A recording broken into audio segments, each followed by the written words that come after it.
En début de semaine, j'ai vu passer Michel Houellebecq en tendance sur Twitter. J'ai donc immédiatement arrêté ce que j'étais en train de faire parce que je sais que l'ami Houellebecq peut en sortir de bonnes. Non, c'est terrible, c'est terrible. Ouais. Alors, la femme laide n'a aucun espoir d'être aimée. Non, moi j'ai eu beaucoup de mal. C'est réaliste Beaucoup. sans plus. Hein. Ah bah merci, super sympa. Cette fois, l'extrait devenu viral était présenté comme une PLS de l'espace que Michel Houellebecq aurait infligé sur le plateau de Quotidien. Et en plus, apparemment, il était éméché. Du coup, ça ne peut être que bien. C'est quoi être populiste? Être pour la démocratie directe. Plus que l'état de droit? J'ai pas compris le terme, jamais. L'état de droit, vous comprenez pas? Non, j'ai pas compris de quoi on parle. Des mots vides. Je ne vous cache pas que ce visionnage fut une déception, parce que ça, c'est ce que dirait n'importe quelle personne aujourd'hui qui veut se faire bien voir. Ceux qui votent les lois, Mais je veux sont pas élus. que des gens soient élus pour voter les lois à la place. Je veux voter les lois moi-même. J'étais déçu, donc, mais j'ai décidé de pousser le visionnage un peu plus loin. Et là, je suis tombé sur une des séquences les plus insoutenables que j'ai visionnées de ma vie. Et pour les gens qui sont ma femme, qui habite à Saint-Denis, mon ex-femme, eh ben, elle est confrontée à ça. Qu'est-ce que vous voulez? Est-ce que vous comprenez le froid que vous mettez là sur le plateau? Ben, naturellement, je comprends le froid. Non mais je veux quand même briser la glace quoi. Non mais regardez-moi ce truc. Tout est épouvantable dans cette séquence. Le malaise de Houellebecq face au portrait à charge pondu par la journaliste. En novembre 2022, vous accordez un entretien à la revue Front Populaire de Michel Onfray. Vous validez la fameuse théorie du grand remplacement, qui pour vous est une réalité démographique. Un mois plus tard, L'attitude de curé de Yann Barthès. Et c'est pour ça, faut pas mélanger avec le grand remplacement, si vous voulez. Le grand Alors on remplacement. mélange, ouais, on va pas mélanger, on va pas aller sur le. Je suis pas sûr de vouloir aller sur le grand remplacement non plus. Et encore, il y a des curés qui sont bien moins béni-oui-oui et moralisateurs que ça. C'est là où je reproche à mes amis de droite conservatrice. C'est qui vos amis de droite Ben, conservatrice? Geoffroy Lejeune, Valeurs Actuelles, tout ça. Alors pourquoi vous êtes amis avec eux idéologiquement? Et lui là. Vous faites un lien entre la Et non, je fais pas délinquance un et lien. l'environnement, mais Je c'est un dis que peu c'est- ce qu'on ressent quand vous parlez. Et pendant ce temps, Michel Houellebecq qui ne sait même plus où il est. S'ils sont musulmans, c'est très bien. S'ils sont délinquants, c'est pas bien. Ils vivent dans les mêmes quartiers. Enfin, si vous voulez, quand on est dans ces quartiers-là, devenir délinquant, c'est un choix qui est fréquent. Ouais, bravo Michel, je pense que t'as bien dissipé le malentendu là. Devenir musulman, C'est pas forcément un choix et c'est pas aussi fréquent, c'est plus compliqué que ça, non? C'est dramatique, parce que si on prend un peu de hauteur, qu'est-ce qui est en train de se passer là?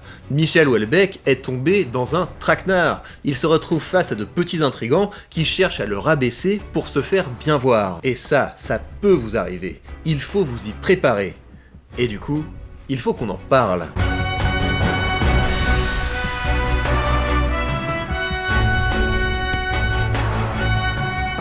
Alors, juste pour donner un peu de contexte, Michel Houellebecq, c'est bien. Précise ta pensée. Alors, juste une anecdote. Dans son roman Sérotonine, Michel Houellebecq décrit des scènes qui m'ont valu d'être démonétisées pour en avoir lu les passages les plus soft. Et les réactions suscitées par son livre m'ont donné une idée d'exercice de rhétorique. Faire le procès Houellebecq. J'ai constitué un dossier avec les passages qui avaient fait le plus jaser, et je l'ai donné aux participants à mes séminaires en les répartissant entre une équipe chargée du réquisitoire, une équipe chargée de la plaidoirie et une équipe chargée de rendre le verdict. Et c'était passionnant. Ça m'a rappelé le procès de Madame Bovary, ouvrage pour lequel Flaubert avait été accusé d'outrage à la morale publique et religieuse et aux bonnes mœurs. Car dans cet ouvrage, on suit les mésaventures d'une femme adultère. Et ce procès est un sommet d'argumentation. Le procureur et l'avocat analysent tour à tour des extraits de l'ouvrage, le premier pour montrer que c'est une incitation à la débauche, et le second pour montrer que c'est au contraire une éducation à la vertu. Et juste pour vous donner l'envie de vous plonger dans le compte-rendu de ce procès, voici un extrait de la plaidoirie de Maître Sénard, l'avocat de Flaubert. De la première à la dernière page de son livre, il s'attache sans aucune espèce de réserve à tous les faits de la vie d'Emma, à son enfance dans les maisons paternelles, à son éducation dans le couvent. Il ne fait grâce de rien. Mais ceux qui l'ont lu comme moi du commencement à la fin diront que quand il arrive aux parties difficiles, précisément à la dégradation, au lieu de faire comme quelques auteurs classiques que le ministère public connaît bien, mais qu'il a oublié pendant qu'il écrivait son réquisitoire, au lieu de faire comme nos grands auteurs classiques, nos grands maîtres qui, lorsqu'ils ont rencontré des scènes de l'union des sens, n'ont pas manqué de tout décrire, Monsieur Flaubert se contente d'un mot. Là, toute sa puissance descriptive disparaît, parce que sa pensée est chaste, parce que là où il pourrait écrire à sa manière et avec toute sa magie du style, il sent qu'il y a des choses qui ne peuvent pas être abordées décrites. Le ministère public trouve qu'il a trop dit encore. Mais quand je lui montrerai des hommes qui, dans de grandes œuvres philosophiques, se sont complus à la description de ces choses, et qu'en regard je placerai l'homme qui possède la science descriptive à un si haut degré, et qui, lui, loin de l'employer, s'arrête et s'abstient, j'aurai bien le droit de demander raison à l'accusation qui est produite. C'est génial, et on peut avoir exactement le même genre de discussion à propos de l'œuvre de Houellebecq, et je vous proposais d'ailleurs de le faire dans cette vidéo. Et c'est ça que je veux dire quand je dis que Houellebecq c'est bien, c'est que quand il publie un ouvrage, il produit des secousses dans notre vie intellectuelle. Houellebecq stimule notre sensibilité et souvent notre intelligence. Du moins, à l'écrit. Parce que quand on lui demande de parler de son travail, c'est souvent un peu décevant. Mais la structure globale compte aussi. Vous travaillez beaucoup la structure romanesque globale ? Pas du tout. Pas du tout. Pas du tout. Il n'y a aucune structure dans mes romans, ça. Ça, c'est pas vrai. Non, mais de temps en temps, je rajoute, mais au départ, c'est pas le truc, quoi. D'accord. C'est pas l'objet, en fait. C'est comme s'il avait tellement tout donné pour écrire ses romans qu'il n'a plus rien sous la chaussure. C'est pas une bonne idée de faire des interviews aussi, parce que on vous interroge sur un livre que vous venez d'écrire, vous avez absolument pas envie de parler de ce truc, quoi. Et c'est un peu ça le drame de Houellebecq, sa plume est aussi audacieuse que sa langue est pâteuse. Et comme ce n'est pas le dernier à choquer du bobo quinoa, il peut être amené à se justifier, et là, c'est la cata. Ces derniers temps n'ont pas été de tout repos pour Michel Houellebecq. Déjà, il y a eu ça. Nous avons tourné en tout avec Michel pendant 19 jours. Nous avons commencé en novembre et ça s'est poursuivi jusqu'à Noël. Dans son studio, il met la dernière main à ce qu'il présente comme un projet artistique. Un film pornographique dans lequel jouerait Michel Houellebecq. Nous ne verrons aucun rush, seulement quelques images de la bande-annonce qui a déjà fait du bruit. Et surtout, il y a eu son grand entretien avec Michel Onfray, où il a enchaîné blasphème sur blasphème. On voulait aborder la question parfois polémique du grand remplacement. C'est parfois polémique, oui. C'est toujours polémique. Ah oui. Alors vous y croyez, Michel ?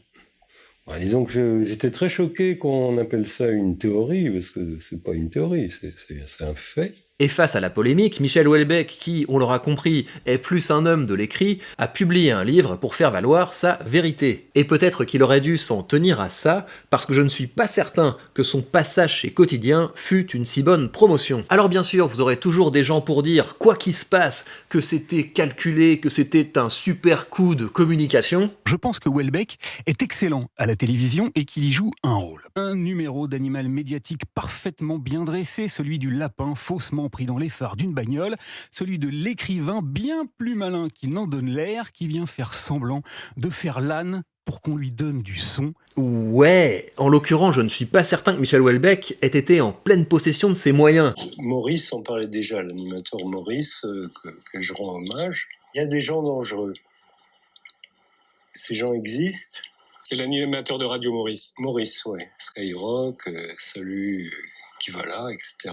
Non mais là, est-ce qu'il a l'air d'être en train de dérouler un plan machiavélique pour faire un coup médiatique? Non, je pense juste qu'il se rend compte qu'il a été pris dans un traquenard. Qu'est-ce que j'ai dit que vous voulez pas?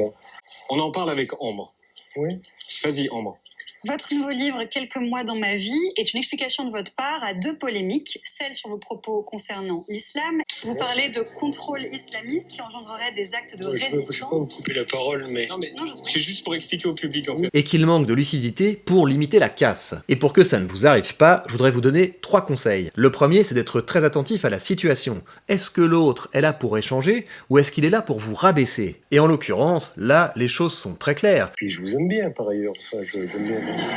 Très bien. Pour le coup, j'aime bien l'écrivain, mais en revanche, l'homme public, depuis quelques mois, en fait, beaucoup moins. Qu'est-ce que ça signifie, ça? Ça signifie que l'autre nous utilise comme un marchepied, qu'il a besoin de nous descendre pour marquer des points de vertu. Si vous sentez quelque chose de ce genre, vous ne le laissez pas passer. Vous avez tout à perdre et rien à y gagner. Donc, deuxième conseil, vous passez au niveau métalinguistique. Pour rappel, cela signifie que vous allez parler de la manière dont se déroule l'échange. Écoutez, je n'apprécie pas la manière dont ça se passe, j'ai l'impression que vous êtes en train de faire mon procès. Et là, si vous êtes face à des gens bien intentionnés, ils vont prendre un peu de recul et ils vont changer de ton. Mais pas un petit intrigant. Certains disent que vous êtes islamophobe. Est-ce que vous l'êtes? Non, mais je veux pas me proclamer musulman, mais je suis arrivé à la conclusion que les musulmans aiment pas plus les délinquants que nous. Parce que le petit intrigant, il se fiche de vous, de votre œuvre, de vos idées, du contexte dans lequel vous les avez formulées. Non, le petit intrigant n'est là que pour marquer des points de vertu et s'élever dans la hiérarchie de la cour. Donc vous avez fait un lien entre délinquance et l'islam. Mais non, justement, j'ai voulu dire que je faisais pas de lien. Et pourquoi on a compris ça? Retranscrit S'il insiste donc, troisième conseil, vous lui rentrez dedans. Et là, il y a une manière infaillible de le faire, vous inversez les rôles et vous le mettez en position d'accusé. Attendez, c'est quoi ce cirque? C'est pour ça que vous m'invitez? Vous le contraignez ainsi à se justifier et ensuite vous pinaillez sur ses excuses. Attendez, personne va gober ça. Vous trouvez que c'est une excuse? Alors oui, bien sûr, ces stratagèmes ne sont pas glorieux. Et dans l'idéal, il faudrait toujours chercher une manière de formuler nos convictions de sorte qu'elles soient acceptables pour un auditoire le plus large possible. C'est le concept d'auditoire universel que l'on trouve dans ce classique des études en argumentation. Les philosophes prétendent toujours s'adresser à un auditoire universel, non pas parce qu'ils espèrent obtenir le consentement effectif de tous les hommes, ils savent très bien que seule une petite minorité aura jamais l'occasion de connaître leurs écrits, mais parce qu'ils croient que tous ceux qui comprendront leurs raisons ne pourront qu'adhérer à leurs conclusions.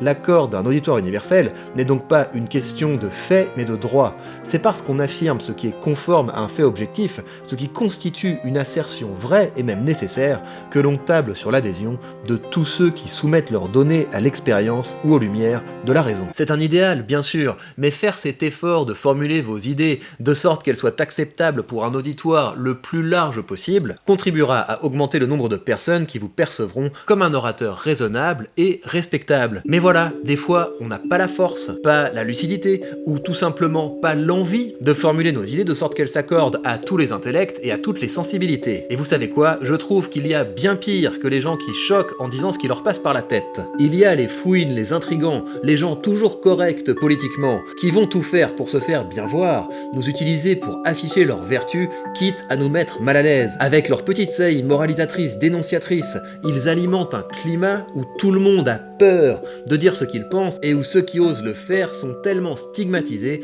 qu'ils seront tentés de se radicaliser. Face à ces petits intrigants, ne reculez pas, ne vous excusez pas et assurez-vous qu'ils soient un peu éclaboussés de ce qu'ils ont tenté d'agiter.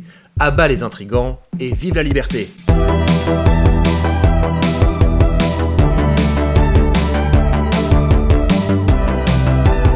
Oui, tant qu'on y est, vous savez, un des refrains de mes vidéos, c'est que juste avant l'intro, je vais dire « et du coup, il faut qu'on en parle ». Et systématiquement, quand je fais ça, il y a des gens qui me disent dans les commentaires « oui, tu vas pas te mettre à dire du coup ». Alors, premièrement, je ne me mets pas à dire du coup, c'est quelque chose que je dis depuis le début de cette chaîne. Mais surtout, ce n'est pas parce que vous avez un jour lu un article dans le Figaro du style « ces 10 expressions qu'on ne veut plus entendre », d'une part que c'est la vérité, et d'autre part que vous êtes autorisé à faire la police de la langue. Du coup, c'est un équivalent de en conséquence, sauf que c'est plus petit et donc c'est plus pratique. Du coup, je continuerai à l'employer autant que bon me semble. Non mais je vous aime bien, mais cessez de pinailler sur ce genre de détails. Et je vous rappelle que si vous voulez aller plus loin dans votre formation rhétorique, j'envoie au moins une fois par mois un article aux membres de mon cercle des orateurs. C'est un article dans lequel je présente une technique, une stratégie, un plan de discours pour vous aider à mieux structurer votre pensée, à mieux partager vos idées et à être plus persuasif. Si ça vous dit, c'est le premier lien dans la description. Prenez bien soin de vous et à très vite.